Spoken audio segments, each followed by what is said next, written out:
जब हम बात करते हैं ट्रांसवर्स वेव की, तो ट्रांसवर्स वेव में क्या होता है कि जो पार्टिकल्स ऑफ द मीडियम है बेटा, ये ऑसिलेट करते हैं या वाइब्रेट करते हैं perpendicular to the direction of propagation of the wave. इन पार्टिकल्स की जो वेलोसिटी है, जो ऊपर नीचे मूव कर रहे हैं, इन्हें हम ट्रांसवर्स वेलोसिटी कहते हैं। और जब हम ट्रांसवर्स वेलोसिटी की बात करेंगे, तो देन हम इस ट्रांसवर्स वेलोसिटी को कैलकुलेट कर सकते हैं।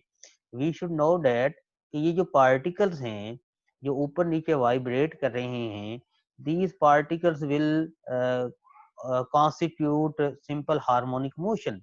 ये सिंपल हार्मोनिक मोशन जो है वो कॉन्स्टिट्यूट करेंगे।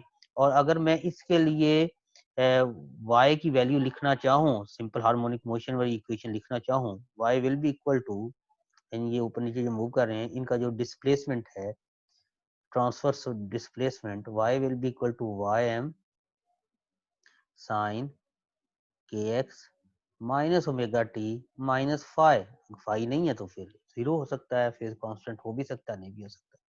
और अगर मैंने वेलोसिटी लेनी है, वेलोसिटी को u से लिख रहा है, तो partial y over partial t, तो क्या बनेगा,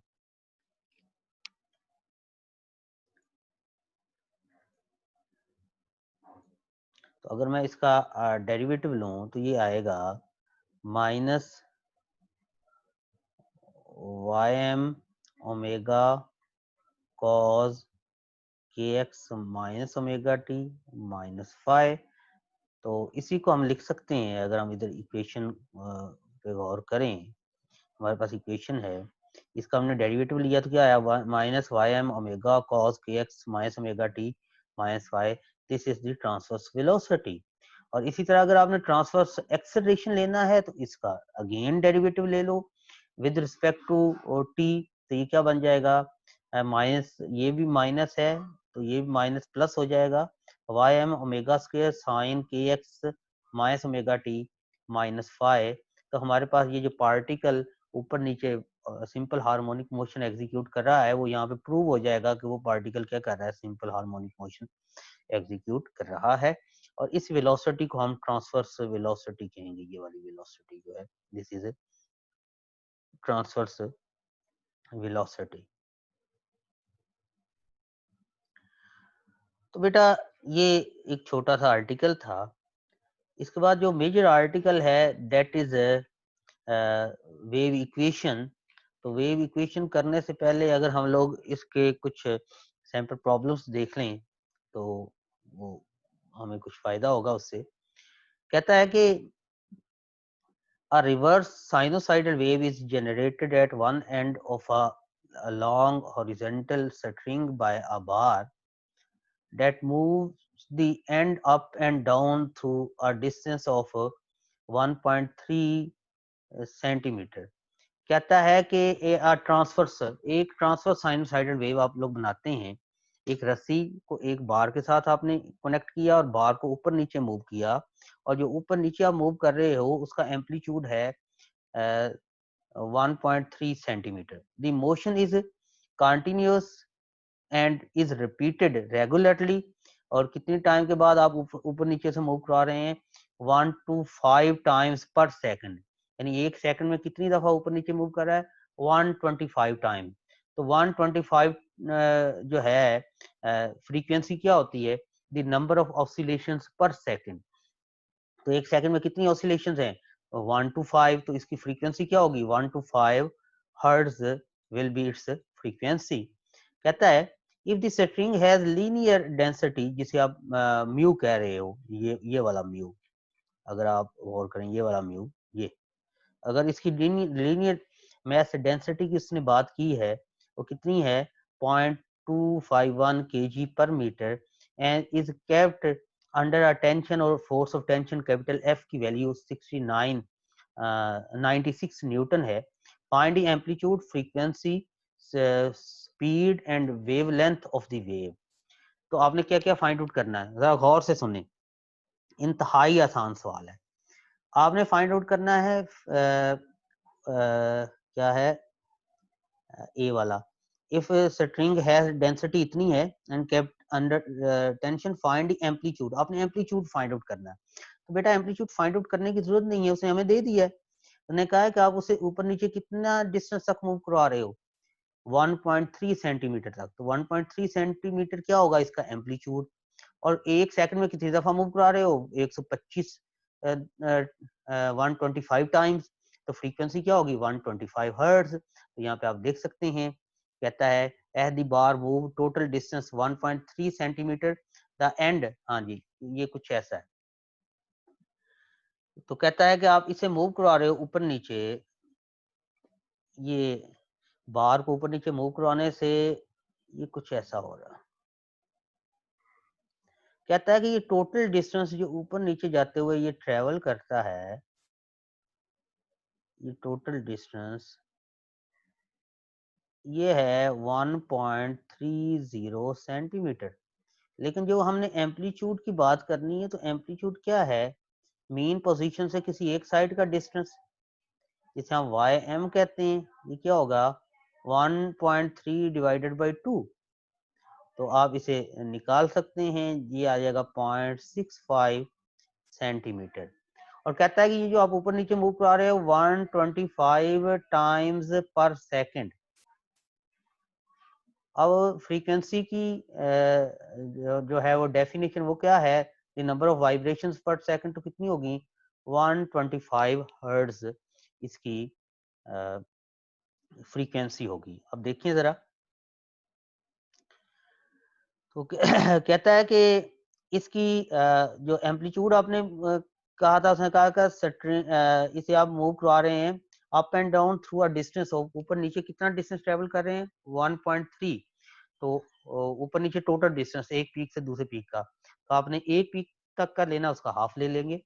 और इसकी जो फ्रीक्वेंसी है वो 125 हर्ट्ज होगी। कहता है कि इसके साथ आपने क्या, एम्पलीट्यूड फ्रीक्वेंसी दोनों चीजें मालूम हो गई। अब है स्पीड। स्पीड का फार्मूला क्या है ये देखें, F over mu under root. F क्या है, कहता है फोर्स ऑफ टेंशन कितनी है उसमें, 96 न्यूटन। तो एफ की जगह क्या आ गया 96, और म्यू लीनियर मास डेंसिटी भी उसने दी है 0.251 kg पर मीटर। तो बेटा ये वेलोसिटी आ गई। तो अब आपके पास वेलोसिटी भी है, फ्रीक्वेंसी भी है, एम्पलीट्यूड भी है, तो वेवलेंथ निकालनी है। तो वेवलेंथ के लिए हमारे पास इक्वेशन होती है v इक्वल्स न्यू लैम्डा, और लैम्डा क्या होगा v ओवर न्यू। तो न्यू की वैल्यू तो ये हमारे पास है 125, v की वैल्यू भी हमने कैलकुलेट की है। हमारे पास जो वैल्यूज आएंगी वो हम यहाँ पे पुट करेंगे, और हमारे पास लैम्डा की वैल्यू आ जाएगी। क्लियर है बेटा, कोई इशू है तो आप पूछ सकते हैं, इट्स ओके। इसके बाद अगर हम इसका बी पोर्शन देखें, ये क्वेश्चन आपने सॉल्व करना बेटा। अगर ये साथ साथ में सॉल्व करेंगे तो लास्ट पे जो मैं आपको असाइनमेंट दूंगा ना इसके एक्सरसाइज की, वो करनी आसान हो जाएगी। इसे आज आपने करके देखना है। उसके बाद है B, assuming the wave moves in positive x direction, wave positive x direction move कर रही है, and that at t is equal to 0 the element of string at x equals 0 is at its equilibrium position y is equal to 0 and moving downward, find the equation of the wave। कहता है कि आपने ये assume करना है कि wave is travelling in positive x direction. याद रखिएगा, वेव इक्वेशन, जो ट्रेवलिंग वेव है उसकी इक्वेशन मैंने कहा था कि ट्रेवलिंग वेव वो वेव होगी जिसमें के और ओमेगा लीनियर कॉम्बिनेशन में होंगे। यानी ऐसे होगा y equals y M sine के x minus omega t minus phi, या फिर k x plus omega t plus phi होगा। अब बेटा बात जरा गौर से देखनी है, if it is moving in positive x direction then ये इक्वेशन होगी k x minus omega t in moving in positive x direction. अगर बेटा ये मूव करे इन नेगेटिव एक्स डायरेक्शन में,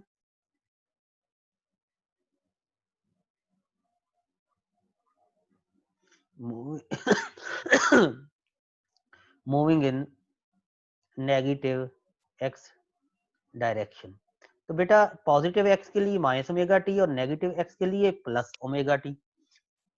क्वेश्चन बड़ा टची है, बड़ा इंपॉर्टेंट है और इसे समझने की जरूरत है। सवाल क्या है? कहता है एक तो उसने ये बता गया कि ये मूव कर रहा है पॉजिटिव एक्स डायरेक्शन में, हमने इक्वेशन लिख दी, ये वाली इक्वेशन हमने लिख दी। अब वो कहता है कि हुआ क्या, जब आपने टाइम को स्टार्ट करना है, हमने ओमेगा की वैल्यू लिखनी है, सॉरी फाई की वैल्यू लिखनी है, फेज कांस्टेंट की वैल्यू कितनी होगी इसमें, हम उसकी वैल्यू लिखनी है। तो वो वैल्यू क्या होगी, कहता है कि जब ये एट टी इक्वल्स 0 पे था तो था कुछ ये कि ये वेव इधर नहीं जा रही थी, यानी ये है ना टी इक्वल 0 के बाद इधर जाएगी, फिर इधर जाएगी, फिर इधर जाएगी। यहाँ पे अगर मैं फेज देखूं तो ये 0 है, यहाँ पे पाई/2 रेडियन है, यहाँ पे पाई है, 3 पाई/2 रेडियन है, यहाँ पे 2 पाई है। वो कहता है कि जब आपने इसे लेना मेजरमेंट लेनी स्टार्ट की, ये 0 से पॉजिटिव पीक पे नहीं जा रहा था बल्कि 0 से नेगेटिव पीक पे जा रहा था। तो लिहाजा हमारे पास जो फेज कांस्टेंट है फाई की वैल्यू क्या होगी, पाई, क्या होगी, फाई की वैल्यू पाई होगी। अब जरा गौर करें इस पे, अगर आप इक्वेशन देखें ना, क्वेश्चन देखें, कहता है the element of the string at x is equal to 0 is at equilibrium position, y is equal to 0 and moving downward, not moving upward, moving downward। तो वहां पे फेज कांस्टेंट क्या होता है, पाई होता है। तो कहता है imposing the given initial condition y 0, partial y over partial t less than 0 for x is equal to 0, t is equal to 0 yields। कहता है कि अब हमारे पास जो इक्वेशन है वो कुछ बनेगी,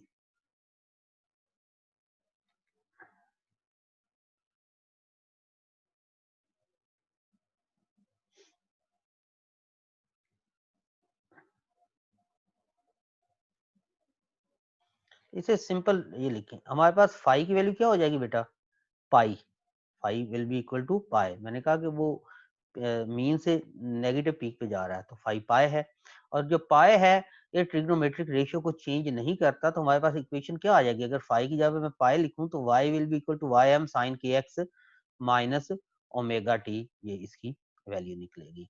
अब हमारे पास वाई एम भी है, लैम्डा भी है, लैम्डा हमने ऊपर निकाला है, और के की वैल्यू क्या है, 2 पाई ओवर लैम्डा। तो के वेव नंबर होता है ना, ये दो इक्वेशन हैं, अगर आपने काफी टाइम्स पहले पढ़ी थी तो आपको पता होना चाहिए। के वेव नंबर है, ये क्या होता है, 2 पाई ओवर लैम्डा। अगर आपको लैम्डा का पता है तो के निकाल सकते हैं। ओमेगा क्या होता है, angular frequency, 2 pi over capital T. ये दो बड़ी इंपॉर्टेंट चीजें जो हम यहाँ पे यूज करते हैं। Y equals sorry y equals y M sine के x minus omega t minus phi. अब ये पॉजिटिव एक्स में आया तो माइनस आया, तो साथ में उसने जो इक्वेशन हमें कंडीशन दी थी, उसने कहा था कि वो 0 के बाद नेगेटिव पे जा रहा है, लिहाजा फाई क्या होगा, पाई। पाई या 2 पाई ट्रिग्नोमेट्रिक रेशियो को चेंज नहीं करता, तो साइन अगर पाई/2 होता तो ये चेंज कर देता, साइन के एक्स माइनस ओमेगा टी। अब के की वैल्यू लिखनी है तो 2 पाई ओवर लैम्डा, क्वेश्चन के पहले हिस्से में हमने लैम्डा निकालना है। ओमेगा क्या है, आपने फ्रीक्वेंसी निकाली थी, ओमेगा को 2 पाई एफ पी या न्यू भी लिख सकते हैं, यहाँ से पे आप न्यू की वैल्यू लिखे, तो के और ओमेगा की वैल्यू निकाल के यहाँ पे पुट करेंगे तो हमारे पास वाई की वैल्यू जो है वो आ जाएगी, और हमारे पास कुछ जो वैल्यूज हैं वो कुछ, ये इक्वेशन कुछ ऐसी बनेगी। क्लियर है बेटा, इसे आप करेंगे। और इसमें सेकंड जो सैंपल प्रॉब्लम है, अगर उसे हम लोग देखें, कहता है कि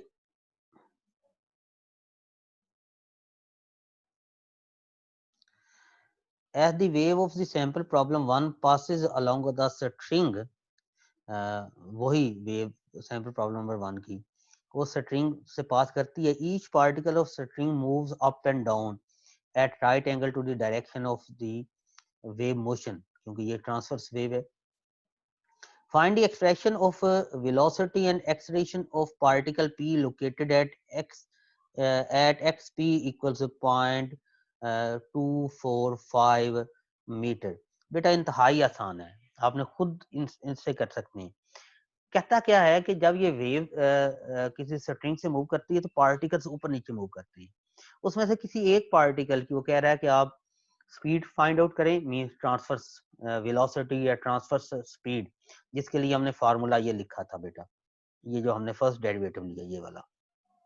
इसमें क्या क्या पुट करना है, हमारे पास वाई एम की वैल्यू होनी चाहिए, ओमेगा होना चाहिए, के होना चाहिए, एक्स होना चाहिए, टी होना चाहिए। ये वैल्यूज अगर हमारे पास होंगी तो हम ट्रांसफर्स वेलोसिटी फाइंड आउट कर सकेंगे। फिर ट्रांसफर्स एक्सेलरेशन है तो उसके लिए दोबारा से हमें ये वाली वैल्यूज का पता होना चाहिए।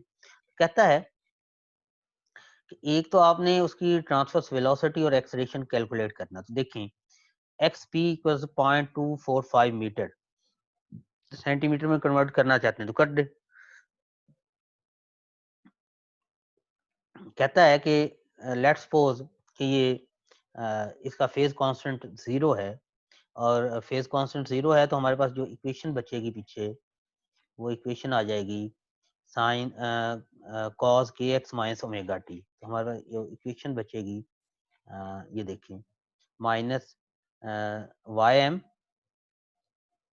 ओमेगा, ये वाई एम की वैल्यू, ओमेगा की वैल्यू ऊपर हमने फ्रीक्वेंसी निकाली थी ना, उसी से ओमेगा निकालना है 2 पाई एफ या 2 पाई म्यू। कॉस के की वैल्यू भी हमने ऊपर ये देखी, ये के की वैल्यू निकाली हुई है, ये ओमेगा निकाला हुआ है। कॉस के एक्स, एक्स ने हमें दे दिया है कितना है 0.245 metre, minus omega t, t हमें नहीं है तो टी को हम ऐसे ही लिखेंगे। अब जैसे ही हम टी की वैल्यू इसमें पुट करेंगे साथ ही हम जो है ना वो इससे ट्रांसवर्स वेलोसिटी की वैल्यू निकल आएगी। अब इसी का दोबारा से डेरिवेटिव ले लो, या तो इसे ये वाला फार्मूला यूज कर लो, ये वाला, ये वाला, ये वाला।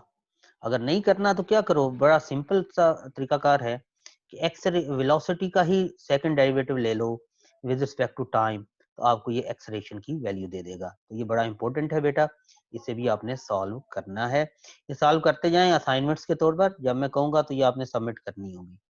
अगर किसी को नहीं पता चलता तो बेटा मुझे व्हाट्सएप पे आप पूछ सकते हैं या इधर मैसेज करके भी पूछ सकते हैं, लेकिन सॉल्व करेंगे तो चीज़ें सरल होंगी। उसके बाद है evaluate displacement, transverse displacement velocity and acceleration at t is equal to, पहले उसने हमें x की वैल्यू दी, अब उसने हमें t की वैल्यू दी। अब देखें बेटा x की वैल्यू तो हमने ये जब x की वैल्यू थी तो u और a की वैल्यू आ गई।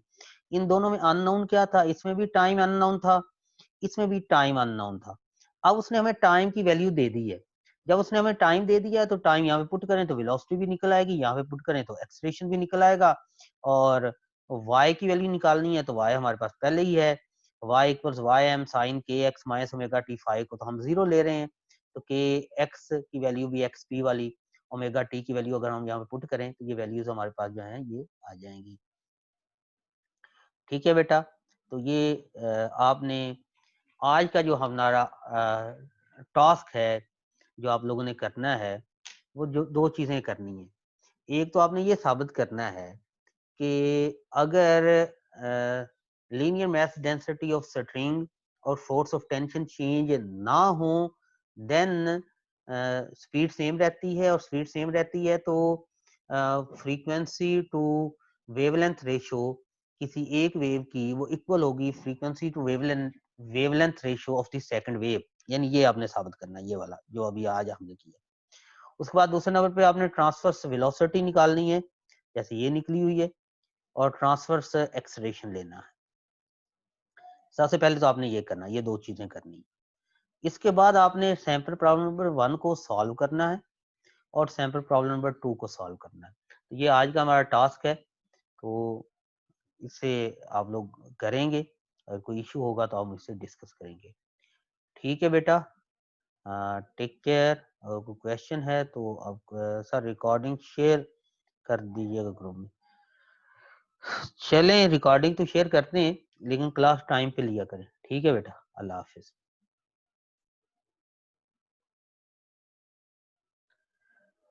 यूट्यूब पे तो बेटा आज हमने इसकी स्लाइड्स तो बनाई नहीं थी।